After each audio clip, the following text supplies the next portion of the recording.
हरे कृष्णा, राधे राधे। आप सभी भक्तों का आज की कथा में हार्दिक स्वागत है। भगवान श्री कृष्ण और श्रीमती राधा रानी की कृपा से आपकी समस्त मनोकामनाएं पूर्ण हो। और अब भगवान श्री राम का ध्यान करके आज की इस पावन और परम कल्याणकारी कथा का श्रवण करते हैं। और हाँ, इससे पहले के अध्याय सुनने के लिए और लाइक कमेंट्स करने के लिए आप सभी का दिल से आभार।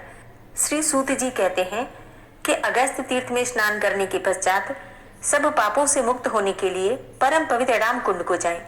रघुनाथ जी का वह परम पवित्र सरोवर पुण्यदायक तथा पापों का अपहरण करने वाला है। राम कुंड के किनारे किया हुआ थोड़ी दक्षिणा वाला यज्ञ भी पूर्ण फल देने वाला होता है।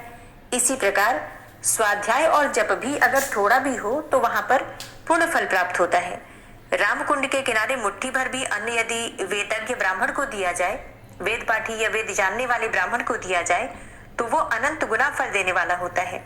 हे विप्रवरों, मुनिवर अगस्त के शिष्य एक मुनि थे जो अपने मन और इंद्रियों को संयम में रखते थे। उनका नाम था सुतीक्ष्ण। वे भगवान श्री राम के चरणारविंदों का चिंतन करते हुए राम कुंड के तट पर अत्यंत दुष्कर तपस्या करने लगे। प्रतिदिन भगवान श्री रामचंद्र जी के महामंत्र षडक्षर मंत्र जो कि ओम रामाय नमः है, इस मंत्र राज का 5000 की संख्या में जप करते थे। आलस्य छोड़कर रघुनाथ सरोवर के जल में स्नान करते, भिक्षा के अन्न का नियम पूर्वक आहार करते तथा क्रोध को काबू में और इंद्रियों को वश में रखते थे। इस प्रकार उनका बहुत समय व्यतीत हो गया। एक दिन सुतीक्ष्ण जी सीता सहित श्री राम का हृदय में ध्यान करते हुए भक्ति पूर्वक उनकी स्तुति करने लगे। सुतीक्ष्ण बोले, हे जानकीनाथ, आपको नमस्कार है। विश्वामित्र के यज्ञ की रक्षा का व्रत लेने वाले श्री राम, आपको नमस्कार है। हे कौशल्यानंदन, आपको नमस्कार है। हे विश्वामित्र के परम प्रिय, आपको प्रणाम है। शिव धनुष को भंग करने वाले रघुवीर, आपको नमस्कार है। हे दशरथ नंदन विष्णु, आप परशुराम जी को जीतने वाले हैं, आपको प्रणाम है। समुद्र के गर्भ को हरने वाले और उसमें सेतु निर्माण करने वाले, आपको प्रणाम है। इस प्रकार सुतीक्ष्ण जी श्री रामचंद्र जी में चित्त लगाकर प्रतिदिन उनकी स्तुति करते हुए समय बिताते थे। सदा श्री राम के षडक्षर मंत्र का जप करते, उनकी स्तुति और रामकुंड में स्नान आदि करते हुए उनकी श्री रामचंद्र जी में अत्यंत निर्मल एवं निश्चल भक्ति हो गई थी। उन्हें आत्म साक्षात्कार कराने वाला अद्वैत विज्ञान प्राप्त हुआ और बिना पढ़े हुए ही तीनों वेदों का ज्ञान हो गया। बिना सुने हुई बातों को भी वो जान लेते थे। दूसरे के शरीर में प्रवेश कर जाते थे, आकाश में विचरण करते रहते थे, समस्त कलाओं में निपुण हो गए थे। जो शास्त्र कभी सुने ही नहीं गए थे, उनका भी बिना गुरु के ही उनको ज्ञान हो गया था। सब लोकों में बेरोक टोक आना जाना, इंद्रियातीत विषयों का भी साक्षात्कार हो जाना और देवताओं से वार्तालाप होना, चींटी आदि जंतुओं की भी बातें समझ लेना तथा ब्रह्मा विष्णु और शिव के लोकों में भी चला जाना आदि जो योगियों को प्राप्त होने वाली एवं अन्यान्य दुर्लभ सिद्धियां हैं, वे सभी श्री राम तीर्थ के सेवन से ही सुतीक्ष्ण जी को प्राप्त हो गई थी। उस तीर्थ का ऐसा ही प्रभाव है। वह बड़े बड़े पातकों का नाश करने वाला है। उसके द्वारा बड़ी बड़ी सिद्धियां प्राप्त होती हैं। वह अपमृत्यु निवारक, भोग मोक्षदायक तथा नरक संबंधी क्लेशों को दूर करने वाला है। वह तीर्थ सदा श्री रामचंद्र जी की भक्ति देने वाला तथा संसार बंधन का नाश करने वाला है। राम तीर्थ के तट पर समस्त लोगों पर अनुग्रह करने की इच्छा से महान शिवलिंग प्रकट हुआ है। उस तीर्थ में स्नान करके उस शिवलिंग का दर्शन करने से मनुष्यों को मोक्ष तक प्राप्त हो जाता है। फिर अन्य विभूतियों की तो बात ही क्या है। तारक ब्रह्म श्री रामचंद्र जी के तीर्थ में स्नान करने के अनंतर चित्त को एकाग्र करके श्री लक्ष्मण जी के तीर्थ में जाना चाहिए। फिर उसमें स्नान करके सब पापों से मुक्त हुआ मनुष्य निर्मल मुक्ति को प्राप्त होता है। लक्ष्मण तीर्थ के तट पर जो उनके मंत्रों का जप करता है, वह सब शास्त्रों का विद्वान और चारों वेदों का ज्ञाता होता है। उसके तट पर लक्ष्मण जी ने महान शिवलिंग की स्थापना की है और जो उस तीर्थ में स्नान करके लक्ष्मणेश्वर का सेवन करता है, वह इस संसार में दरिद्रता, रोग और संसार बंधन से मुक्त हो जाता है। लक्ष्मण जी के महान तीर्थ में स्नान करके अपने चित्त की शुद्धि के लिए जटा तीर्थ में जाना चाहिए। पूर्व काल में साक्षात भगवान शंकर ने गंधमादन पर्वत पर सबके उपकार के लिए इस अज्ञात नाशक तीर्थ को प्रकट किया है। रावण के मारे जाने पर धर्मात्मा भगवान श्री रामचंद्र जी ने जिस जल में अपनी जटा को धोया था, वही जटा तीर्थ कहलाता है। उसमें स्नान करने वाले मनुष्यों के अंतःकरण की शुद्धि हो जाती है, उससे ज्ञान होता है और उस ज्ञान से मनुष्य मोक्ष प्राप्त कर लेता है। वह अखंड सच्चिदानंद स्वरूप से स्थित होता है। पूर्व काल में मुनि श्रेष्ठ व्यास जी को प्रणाम करके सुखदेव जी ने पूछा, हे तात, जिससे अंतःकरण की शुद्धि, अज्ञान का नाश, ज्ञान का उदय और अंत में सनातन मुक्ति प्राप्त हो, वह उपाय मुझे बतलाइए। व्यास जी बोले, बेटा सुखदेव, महापुण्यमय गंधमादन पर्वत पर जो राम सेतु है, वहां सब पापों का नाश करने वाला जटा तीर्थ है। वह अविद्या की ग्रंथि को भेदन करने वाला, अंतःकरण को शुद्ध बनाने वाला तथा मनुष्यों के जन्म मृत्यु आदि भय का नाश करने वाला है। वहां दशरथ नंदन श्री रामचंद्र जी ने अपनी जटा धोई है और उस तीर्थ को यह वरदान दिया है कि यज्ञ, ज्ञान, जप और उपवास के बिना ही केवल जटा तीर्थ में स्नान करने मात्र से मनुष्यों की बुद्धि शुद्ध हो जाएगी। हे शुक, वरुण नंदन भृगु ने पूर्व काल में अपने पिता से जब बुद्धि को शुद्ध करने वाले शुभ एवं पावन उपाय के विषय में प्रश्न किया, तब वरुण ने उन्हें जटा तीर्थ में ही स्नान करने की सलाह दी थी। पिता के कहने से भृगु जी जटा तीर्थ में गए और वहां स्नान करने से उनकी बुद्धि शुद्ध हो गई। तत्पश्चात वे अद्वैत बोध प्राप्त करके अखंड सच्चिदानंद रूप पूर्णतम परमात्मा रूप से स्थित हुए। इसी प्रकार शिवजी के अंश दुर्वासा भी जटा तीर्थ में स्नान करने से अंतः शुद्धि को प्राप्त होकर ब्रह्मानंदमय हो गए। जो अपने अज्ञान का नाश चाहता है, वह सब पापों का नाश करने वाले पुण्यमय परम शुद्ध जटा तीर्थ में स्नान करे। इसलिए तुम जटा तीर्थ में जाओ और मन को शुद्ध करने वाले उस पुण्यदायक तीर्थ में स्नान करो। पिता की बात मानकर सुखदेव जी महापुण्यमय राम सेतु रूप गंधमादन पर्वत पर गए और शुद्धिदायक जटा तीर्थ में स्नान करने की इच्छा से संकल्प करके उसमें स्नान किया। इससे अंतः शुद्धि को प्राप्त होकर अज्ञान का नाश हो जाने पर वे अपने परमानंद स्वरूप को प्राप्त हो गए। दूसरे लोग भी जो मन की शुद्धि चाहते हैं, जटा तीर्थ में भक्ति पूर्वक स्नान करें। वेदों के प्रवचन से, पुण्य से, यज्ञ, दान, तप और व्रत से तथा उपवास, जप और योग से भी मनुष्यों के मन की शुद्धि होती है। किंतु परम पावन जटा तीर्थ में स्नान कर लेने पर इन पूर्वोक्त साधनों के बिना भी निश्चित रूप से मन की शुद्धि हो जाती है। इस प्रकार यह जटा तीर्थ का महात्मा बतलाया गया है। श्री सूत जी कहते हैं कि सब पातकों का नाश करने वाले जटा तीर्थ में स्नान करके विशुद्ध चित्त वाला पुरुष लक्ष्मी तीर्थ को जाए। जो जो कामना मन में रखकर मनुष्य लक्ष्मी तीर्थ में स्नान करता है, वह सब प्राप्त कर लेता है। लक्ष्मी तीर्थ बड़ी भारी दरिद्रता की शांति करने वाला, महान धन धान्य की समृद्धि देने वाला, बड़े बड़े दुखों का नाश करने वाला और महान वैभव को देने वाला है। वह स्वर्ग और मोक्ष देने वाला, महान ऋण से छुटकारा दिलाने वाला तथा श्रेष्ठ पुत्र प्रदान करने वाला है। हे ब्राह्मणों, इस प्रकार यह लक्ष्मी तीर्थ का महात्मा बतलाया गया। इस तीर्थ में स्नान करने के पश्चात अग्नि तीर्थ को जाएं। वह महापुण्यमय और महापातकों का विनाशक है। पूर्व काल में रावण को उसकी सेना सहित मारकर तथा विभीषण को लंका का राजा बनाकर दशरथ नंदन श्री रामचंद्र जी जब सीता और लक्ष्मण जी के साथ सेतु मार्ग से गंधमादन पर्वत पर आए, तब लक्ष्मी तीर्थ के किनारे ठहरकर उन्होंने देवताओं, ऋषियों और पितरों के समीप वहां अग्निदेव का आवाहन किया। तब लक्ष्मी तीर्थ से कुछ दूर पर अग्निदेव महासागर से ऊपर उठे और मानव रूपधारी श्री रघुनाथ जी को देखकर इस प्रकार बोले, हे राम, राक्षसों को भय देने वाले महाबाहु श्री राम, आपने जो रावण का वध किया है, वह जानकी जी के पातिव्रत्य धर्म के बल से ही संभव हुआ है। यह बात सत्य है, सत्य है, सत्य है। ये साक्षात जगन माता लक्ष्मी है। इन्होंने लीला के लिए ही मानव शरीर धारण किया है। जब आप देव शरीर में स्थित होते हैं, तब ये भी दिव्य देह से आपकी सेवा करती हैं। आपने मानव शरीर धारण किया है, इसलिए ये भी मानव कन्या के रूप में ही प्रकट हुई हैं। आप भगवान विष्णु के शरीर के अनुरूप ही ये भी शरीर धारण कर लेती हैं। हे जगत स्वामिन, हे देवाधिदेव जनार्दन, आप जब जब अवतार धारण करते हैं, तब तब ये आपकी सहायिका होती हैं। जब आप भृगु नंदन परशुराम के रूप में अवतीर्ण हुए थे, तब ये धरणी नाम से प्रकट हुई थी। इस समय आपके साथ ये जनक नंदिनी सीता के रूप में प्रकट हुई हैं और भविष्य में जब आप श्री कृष्ण अवतार लेंगे, तब ये रुक्मिणी होंगी। इसी प्रकार अन्यान्य अवतारों में भी ये आपकी सहायिका होती हैं। अतः हे रघुनंदन, आप मेरे कहने से इन्हें आदरपूर्वक ग्रहण करें। अग्नि का यह वचन सुनकर देवताओं और महर्षियों ने दशरथ नंदन श्री राम तथा जनक नंदिनी सीता की बार बार प्रशंसा की। श्री रामचंद्र जी ने अग्नि के साक्षी देने से परम निर्मल सती साध्वी सीता को ग्रहण किया। जिस स्थान पर अग्निदेव प्रकट हुए थे उसी स्थान को अग्नि तीर्थ समझो। अग्नि के प्रकट होने से ही उसका नाम अग्नि तीर्थ हुआ।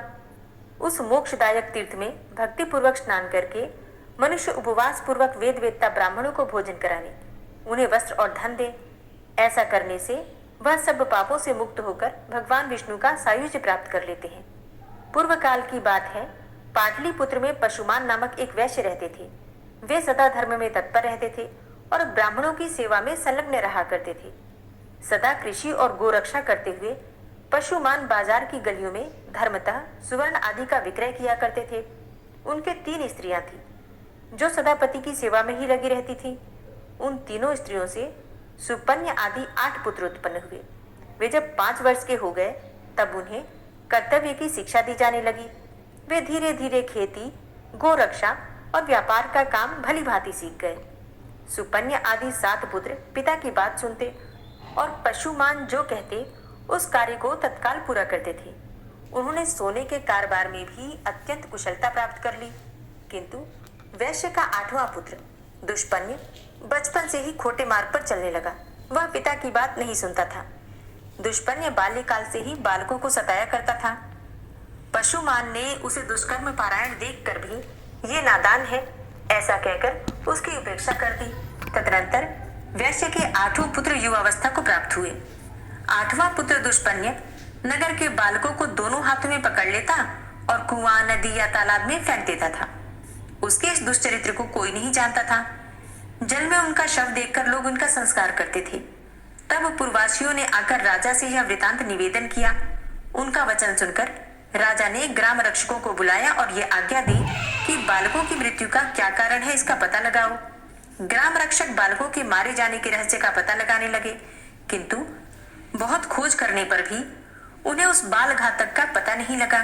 वे डरते हुए राजा के पास गए और बोले, महाराज, हम बहुत खोज करने पर भी ये नहीं जान सके कि कौन इस नगर में रहकर निरंतर बालकों की हत्या करता है। तदनंतर किसी समय वह वैश्य बालक अन्य 5 बालकों के साथ कमल निकालकर लाने के बहाने सरोवर के निकट गया। वहां उसने उन बालकों को जबरदस्ती पकड़कर पानी में डुबो दिया। वे बालक चीखते रहे, चिल्लाते रहे, तो भी उस क्रूर आत्मा ने उन्हें कंठ तक पानी में ले जाकर डुबा दिया। उन सबको मरा हुआ जानकर दुष्पन्य शीघ्र अपने घर को चला आया। अब उन 5 बालकों के पिता अपने पुत्रों को ढूंढने के लिए नगर में गए। वे 5 बालक अधिक छोटे नहीं थे। पानी में डाल देने पर भी वे मर न सके। धीरे धीरे सरोवर के किनारे आ गए और वहीं घूमते रहे। इतने में ही अपने बंधुओं द्वारा नाम ले लेकर पुकारने की आवाज उन्हें आई। अब ये आवाज उन्हें दूर से सुनाई दी। तब उन्होंने भी जोर से बोलकर उत्तर दिया। बालकों की आवाज सुनकर उनके पिता सरोवर के तट पर गए। वहां उन्हें जीवित देखकर उन सबको बड़ा हर्ष हुआ। फिर पिता आदि ने पूछा कि तुम्हारी ऐसी दशा क्यों हुई। तब बालकों ने दुष्पन्य के उस दुष्कर्म का वृतांत अपने बंधुओं को कह सुनाया। ये बात सुनकर पूर्ववासियों ने राजा को इसकी सूचना दी। अब राजा ने पशुमान को बुलाकर कहा, पशुमन, यह नगर बहुत से बालकों से भरा पूरा रहा है, किंतु तुम्हारे दुरात्मा पुत्र ने इसे प्रायः सूना कर दिया है। अभी अभी इन बालकों को उसने जल में डुबो दिया था, परंतु दैव योग से ये जीवित निकल आए हैं। बताओ इस समय क्या करना चाहिए? मैं तुम्ही से पूछता हूँ, क्योंकि तुम सदा धर्म में ही तत्पर रहते हो। राजा के ऐसा कहने पर धर्मज्ञ के पशुमान ने कहा, हे राजन, जिसने सारे नगर को सूना कर दिया है वह वध के ही योग्य है। इस विषय में कुछ पूछने की बात ही नहीं है। यह अत्यंत पापात्मा मेरा पुत्र नहीं, शत्रु ही है। जिसने इस नगर को बालकों से खाली कर दिया, उस दुष्ट के उद्धार का मुझे कोई उपाय नहीं दिखाई देता। मैं सच कहता हूँ, इस दुष्टात्मा को प्राण दंड दिया जाए। अब पशुमान का यह वचन सुनकर समस्त पूर्ववासी पशुमान की प्रशंसा करते हुए राजा से बोले, महाराज, इस दुष्ट को मारा न जाए, अपितु चुपचाप नगर से निकाल दिया जाए। तब राजा ने दुष्पन्य को बुलाकर कहा, ओ दुष्टात्मन, तू शीघ्र हमारे राज्य से बाहर चला जा। यदि यहाँ रहेगा तो मैं तेरा वध कर डालूंगा। इस प्रकार डांट बताकर राजा ने दूतों द्वारा उसे नगर से निर्वासित कर दिया। तदनंतर दुष्पन्य भयभीत होकर उस देश को छोड़कर मुनि मंडली से युक्त एक वन में चला गया। मतलब एक ऐसे वन में जहां पर ऋषि मुनि रहा करते थे। लेकिन वहां जाकर भी उसने एक मुनि के बालक को जल में डुबो दिया। कुछ बालक खेलने के लिए गए हुए थे, उन्होंने उस बालक को मरा हुआ देखा और अत्यंत दुखी होकर उसके पिता से यह समाचार कहा। तब उग्र श्रवा ने बालकों से अपने पुत्र के मारे जाने का समाचार सुनकर तप के प्रभाव से दुष्पन्य के चरित्र को जान लिया और उसे श्राप देते हुए कहा, अरे तूने मेरे पुत्र को पानी में फेंक कर मार डाला है, इसलिए तेरी मृत्यु भी जल में ही डूबने से होगी और मरने के बाद तू दीर्घ काल तक पिशाच बना रहेगा। यह शाप सुनकर दुष्पन्य को बड़ा दुख हुआ तथा वह उस वन को छोड़कर सिंह आदि क्रूर जंतुओं से युक्त दूसरे भयंकर वन में चला गया। वहां बड़े जोर की वर्षा और आंधी चलने लगी। दुष्पन्य ने देखा एक मरे हुए हाथी का सूखा कंकाल पड़ा है। उस समय आंधी और प्रचंड वर्षा के कष्ट को न सह सकने के कारण वह उस हाथी के पेट की गुफा में घुस गया।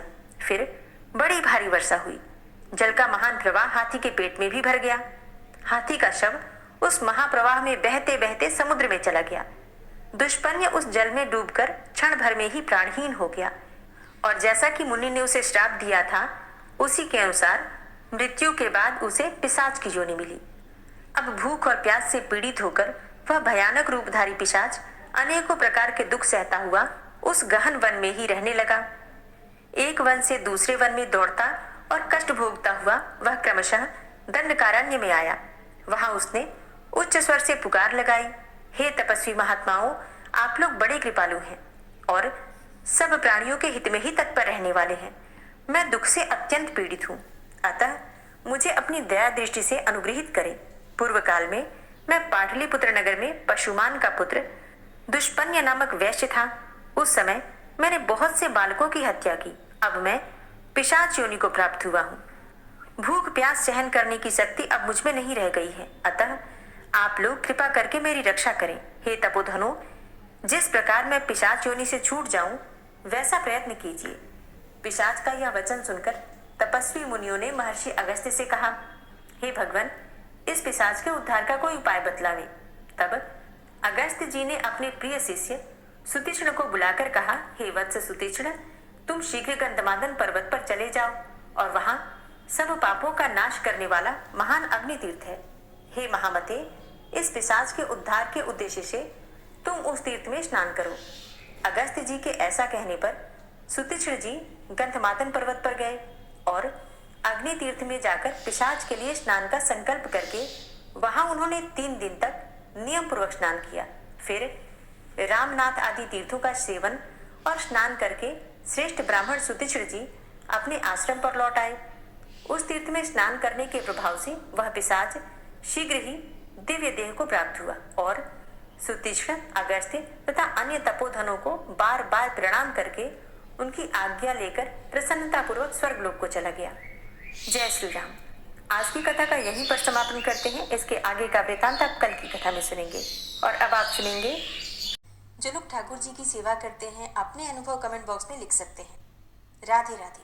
जय श्री कृष्णा। श्री राधा कृपा कटाक्ष स्तोत्र। मुनीन्द्र वृंद वंदिते त्रिलोक शोक हारिणी प्रसन्न वक्त्र पंकजे निकुंज भूविलासिनी व्रजेन्द्र भानुनंदिनी व्रजेन्द्र सूनु संगते कदा करिष्यसि मां कृपा कटाक्ष भाजनम्।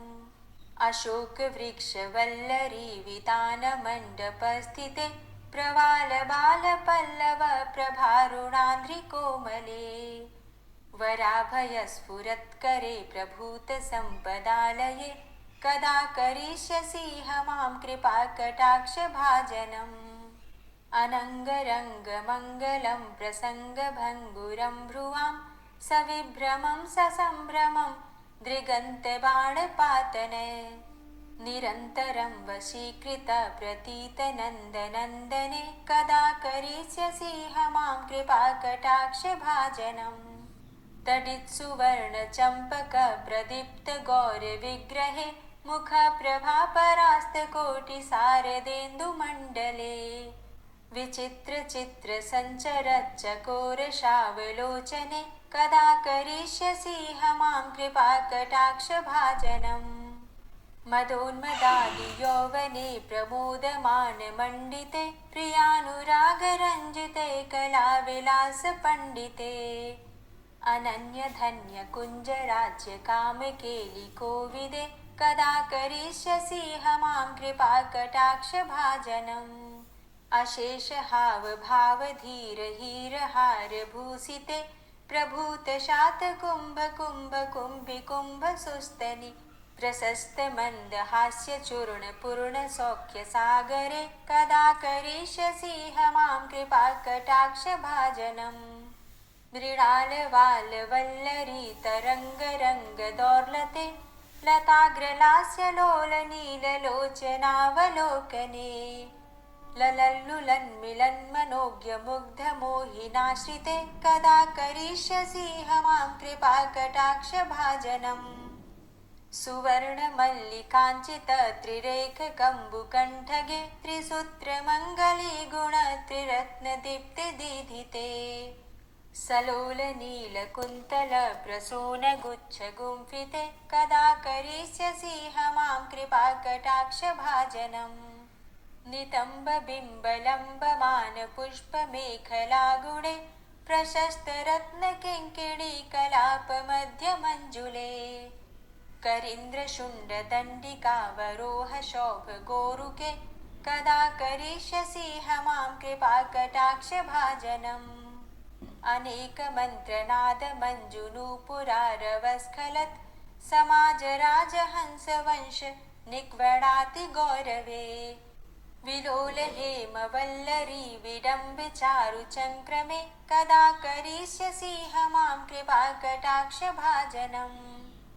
अनन्तकोटिविष्णुलोकनम्रपद्मजार्चिते हिमाद्रिजापुलोमजा विरिञ्चिजावरप्रदे अपारसिद्धिरिद्धिदिग्धसत्पदाङ्गुलीनखे कदा करिष्यसि मां कृपाकटाक्षभाजनम् मखेश्वरी क्रियेश्वरी स्वधेश्वरी सुरेश्वरी त्रिवेदभारतीश्वरी प्रमाणशासनेश्वरी रमेश्वरी क्षमेश्वरी प्रमोदकाननेश्वरी व्रजेश्वरी व्रजाधिपे श्रीराधिके नमोऽस्तु ते इतीममद्भुतं स्तवं निशम्य भानुनन्दिनी करोतु सन्ततं जनं कृपाकटाक्षभाजनम् भवेत्तदैव सञ्चितत्रिरूपकर्मनाशनं लभेत्तदा ब्रजेन्द्रसूनुमण्डलप्रवेशनम् जय जय श्रीराधे जय जय श्रीराधे। विश्वं विश्वरूपचत्कारो भूतभव्यभवत्प्रभु भूतकृत भूतभृद्भावो भूतात्मा भूतवाहन भूतात्मा परमात्मा च मुक्तानां परमागति अव्ययः पुरुषः साक्षी क्षेत्रज्ञो अक्षर एव च योगो योगविदां नेता प्रधानपुरुषेश्वरः नारसिंहवपुः श्रीमान् केशवः पुरुषोत्तमः सर्वः शर्वः शिवस्थाणुर्भूतादिर्निधिर्व्ययः सम्भवो भावनो भर्ता प्रभवः प्रभुरीश्वरः स्वयंभू शम्भुरादित्यः पुष्कराक्षो महास्वनः अनादिनिधनो धाता विधाता धातुरुत्तमः अप्रमेयो ऋषिकेश पद्मनाभो अमरप्रभु विश्वकर्मा मनुस्त्वष्टा स्थविष्ठः स्थविरोधुवः अग्राह्यः शाश्वतः कृष्णो लोहिताक्षः प्रदर्दनः प्रभूतस्त्रिककुब्धाम पवित्रं मङ्गलं परम् ईशानः प्राणदः प्राणो ज्येष्ठः श्रेष्ठः प्रजापति हिरण्यगर्भो भूगर्भो माधवो मधुसूदनः ईश्वरो विक्रमी धन्वी मेधावी विक्रमः क्रमः अनुत्तमो दुराधर्षः कृतज्ञः कृतिरात्मवान् सुरेशः शरणं शर्म विश्वरेताः प्रजाभव अह संवत्सरो व्याल प्रत्ययः सर्वदर्शनः अजः सर्वेश्वर सिद्ध सिद्धे सर्वादिर्च्युतः वृषाकपिर्मेयात्मा सर्वयोगविनिश्रितः वसुर्वसुमना सत्य समात्मा संवितः समः अमोघ पुण्डरीकाक्षो वृषकर्मा वृषाकृतिः रुद्रो बहुशिरा बभ्रुर्विश्वयोनिः शुचिश्रवः अमृतः शाश्वतस्थाणुर्वरारोहो महातपः सर्वगः सर्वविद्भानुर्विश्वक्सेनो जनार्दनः वेदो वेदविद्यंगो वेदांगो वेदवित्कविः लोकाध्यक्ष सुराध्यक्षो धर्माध्यक्ष कृताकृता चतुरात्मा चतुर्व्यूहश्चतुर्द्रष्टश्चतुर्भुजा भ्राजेष्ठुर्भोजनं भोक्ता सहिस्रुर्जगदाति च अनघो विजयोजेता विश्वयोनिः पुनर्वसु उपेन्द्रो वामनः प्रांशुर्मोघः शुचिरुर्जिता अतीन्द्रः संग्रहः सर्गो धृतात्मा नियमो यमः वेद्यो वैद्यः सदा योगी वीरः माधवो मधु अतीन्द्रियो महामायो महोत्साहो महाबलः महाबुद्धिर्महावीर्यो महाशक्तिर्महाद्युतिः अनिर्देश्य वपु श्रीमान् मेयात्मा महाधृतिर् महिश्वासो महीभर्ता श्रीनिवास सतां गति अनिरुद्ध सुरानंदो गोविंदो गोविंदांपति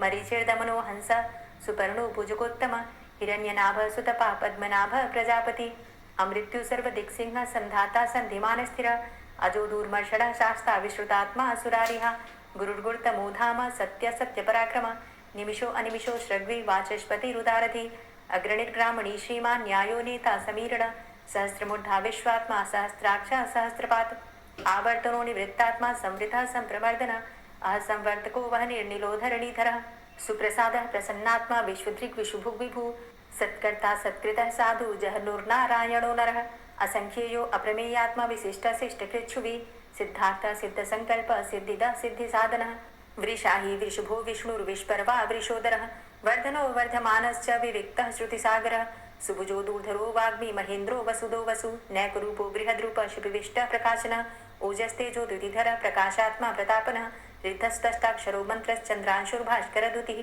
अमृतांशुद्भवो भानु शशबिन्दु सुरेश्वरः औषधं जगतः सेतु सत्यधर्म पराक्रमः भूतभव्य भवन्नाथ पवनः पावनो नलः कामः कामकृत्कान्तः कामः कामप्रदः प्रभु युगाधिकृत युगावर्तो नैकमायो महाशनः अदृश्यो अव्यक्तरूपश्च सहस्रजितनन्तजित् इष्टो अविशिष्ट शिष्टेष्ट शिखण्डी नहुसो वृष क्रोधः क्रोधकृत्कर्ता विश्वबाहुर्महीधरः अच्युतः प्रतितः प्राणदो वासुवानुज अपां निधिर्धिष्ठानं प्रमत्तः प्रतिष्ठितः स्कन्दः स्कन्दधरो धूर्यो वरदो वायुवाहन वासुदेवो बृहद्भानुरादिदेवः पुरन्दरः अशोकस्तारणस्तारः शूरः सौरिर्जनेश्वरः अनुकूलः शतावर्त पद्मी पद्मनिवेक्षणः पद्मनाभो अरविन्दाक्ष पद्मगर्भ शरीरभित् महद्धिरिद्धो वृद्धात्मा महाक्षो गरुडध्वजः अतुलः शरभो भीमो समयज्ञो हविर्हरि सर्वलक्षण लक्षण्यो लक्ष्मीवान समितिञ्जय वीक्षरो रोहितो मार्गो हेतुर्दामोदरः सह महीधरो महाभागो वेगवान् मिताशन उद्भव शोभणो देव श्रीगर्भ परमेश्वर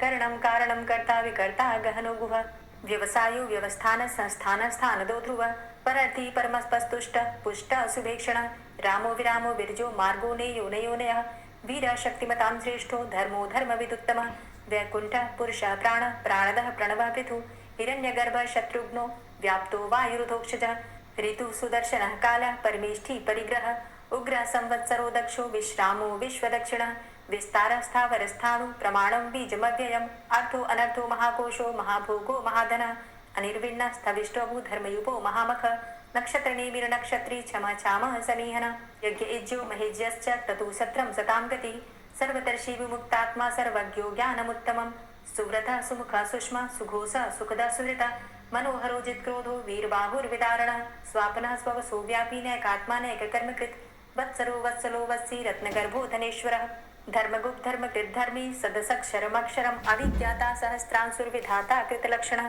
गवस्थिनेमिः सत्त्वस्थः सिंहो भूतमहेश्वरः आदिदेवो महादेवो देवेशो देवभृद्गुरुः उत्तरो गोपतिर्गोप्ता ज्ञानगम्यः पुरातनः शरीरभूतभृद्भोक्ता कपीन्द्रो भूरि दक्षिणः सोमो अमृतपः सोमः पुरुजित पुरुषोत्तमः विनयोजय सत्यसन्धो दाशाः सात्वतांपति जीवो विनयिता साक्षी मुकुन्दो अमित विक्रम अम्भो निद्रणन्तात्मा महोदधी शयोन्तकः अजो महारः स्वाभाव्यो जितामित्रः प्रमोदन आनन्दो नन्दनो नन्दः सत्यधर्मा त्रिविक्रम महर्षि कपिलाचार्यः कृतज्ञो मेदिनीपतिः त्रिपदस्त्रिदशाध्यक्षो महाशृङ्गः कृतान्तकृत् महावराहो गोविन्दः सुखेणः कनकाङ्गदी गुह्यो गभीरो गहनो गुप्तश्चक्रगदाधरः फेथा स्वाङ्गो अजितः कृष्णो दृढः सङ्कर्षणोच्युतः वरुणो वारुणो वृक्षः पुष्कराक्षो महामनाः भगवान् भगानन्दी वनमाली हलायुधः आदित्यो ज्योतिरादित्यः सहिष्णुर्गतिसत्तमः सुधन्वाखण्ड परशुर्दारुणो द्रविडप्रदः दिविस्त्रिक्सरदृग्व्यासो वाचस्पतिर्योनिजः त्रिसामासामगः सामन्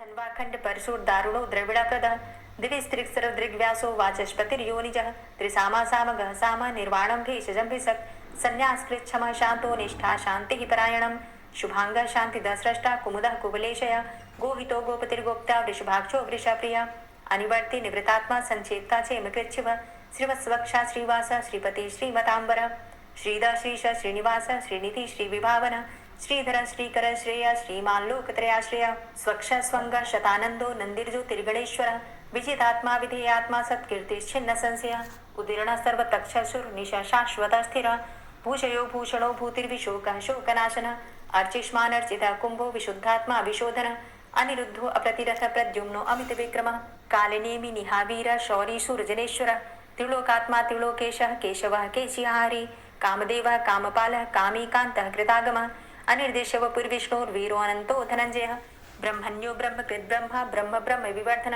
ब्रह्मविद् ब्राह्मणे ब्रह्मी ब्रह्मज्ञो ब्राह्मण प्रियः महाक्रमो महाकर्मा महातेजा महोरगः महाक्रतुर्महायज्वा महायज्ञो महाहवि स्तव्यः स्तव प्रियः स्तोत्रं स्तुतिस्तोतारण प्रियः पूर्णः पुरैता पुण्यः पुण्यकीर्तिर्नामयः मनोजवस्तीर्थकरो वसुरेता वसुप्रदः वसुप्रदो वासुदेव वसुर्वसुमनाहवि सद्गतिः सत्कीर्तिः सत्ता सद्भूतिः सत्परायणः शूरसेनो यदुश्रेष्ठः सन्निवासः सुयामुनः भूतावासो वासुदेवः सर्वासु निलयोनलः दर्पः दर्पदो दीप्तो दूर्धरोधा पराजितः विश्वमूर्तिर्महामूर्तिर्दीप्तमूर्तिर्मूर्तिमान् अनेकमूर्तिरव्यक्तः शतमूर्तिः शताननः एको नैकः सवः कः किं यत्तत्पदमनुत्तमं लोकबन्धुर्लोकनाथो माधवो भक्तवत्सलः सुवर्णवर्णो हेमाङ्गो वराङ्गश्चन्दनाङ्गदी वीरः विषमः शून्यो घृताशीरचलश्चलः अमानीमानदो मान्यो लोकस्वामी त्रिलोकधृक् सुमेधा मेधजो धन्यः सत्यमेधाधराधरः तेजो वृषः द्वितिधरः सर्वशस्त्रभृताम्बरः प्रग्रहो निग्रहो व्यग्रो नैकशृङ्गो गदाग्रजः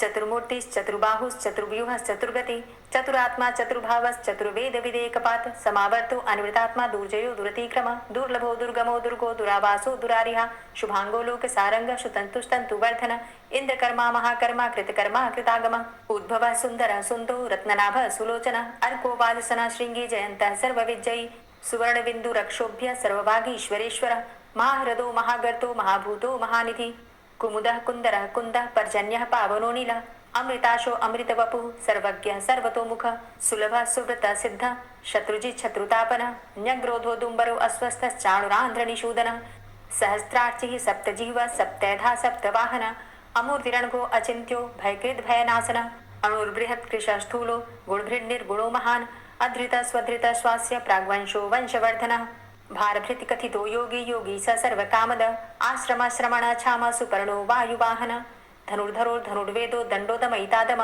अपराजितः सर्वसहो नियन्ता नियमो यमः सत्त्ववान् सात्विकः सत्य सत्यधर्मपरायण अभिप्रायः प्रियार्होरः प्रियकृत् प्रीतिवर्धनः विहाय सगतिर्ज्योति सुरुचिर्हुद्भुग्विभु रविर्विलोचनः सूर्य सविता रविलोचनः अनन्तो हुद्भुग्भोक्ता सुखदो नैकजोग्रज अनिर्विण्ण सदामर्षि लोकाधिष्ठानमद्भुतः सनात सनातन्तमः कपिलः कपिरप्यय स्वस्तिदा स्वस्तिकृत् स्वस्ति स्वस्तिभुक् स्वस्ति दक्षिण रौद्रः कुण्डली चक्रे विक्रमयुर्जितशासन शब्दातिगा शब्दशः शिशिरः शर्वरीकर अक्रूरः पेशलो दक्षो दक्षिणः क्षमिणाम्बर विद्वतमो वितभय पुण्यश्रवण कीर्तन उत्तारणो दुष्कृतिः पुण्यो दुःस्वप्ननाशन वीरः रक्षण संतो जीवनः पर्यवस्थितः अनन्तरूपो अनन्तसृर्जितमन्युर्भयापः चतुरश्रो गभीरात्मा विदिशो व्यादिशो दिश अनादिर्भूर्भुवो लक्ष्मी सुवीरो रुचिराङ्गद जननो जन्मादिर्भीमो भीमपराक्रम आधारनीलयो धाता पुष्पहासः प्रजागर ऊर्ध्वगः सत्पथाचार प्राणदः प्रणवापण प्रमाणं प्राणनीलयः प्राणभृत् प्राणजीवनः तत्त्वं तत्त्वविदेकात्मा जन्म मृत्यु जरातिगः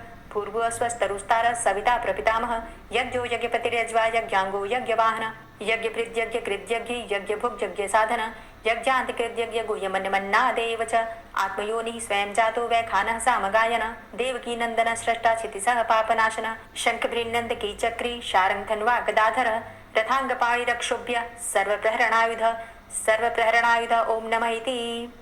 दोस्तों उम्मीद करती हूँ आज की कथा आपको ज़रूर पसंद आई होगी। तो अगर कथा पसंद आई हो तो वीडियो को लाइक ज़रूर किया कीजिए और अगर संभव हो तो वीडियो को ज़्यादा से ज़्यादा शेयर कीजिए और हाँ कमेंट बॉक्स में राधे राधे ज़रूर लिखा कीजिए। और जो भक्त इस चैनल पर पहली बार आए हैं अभी तक आपने चैनल को सब्सक्राइब नहीं किया है तो आज की वीडियो अगर आपको अच्छी लगे तो चैनल को सब्सक्राइब करके बेल आइकन को ज़रूर प्रेस कर लीजिए। इससे ये होगा कि इस चैनल पर जो भी नई वीडियो अपलोड होंगी उनकी नोटिफिकेशन आपको सही समय पर प्राप्त होगी।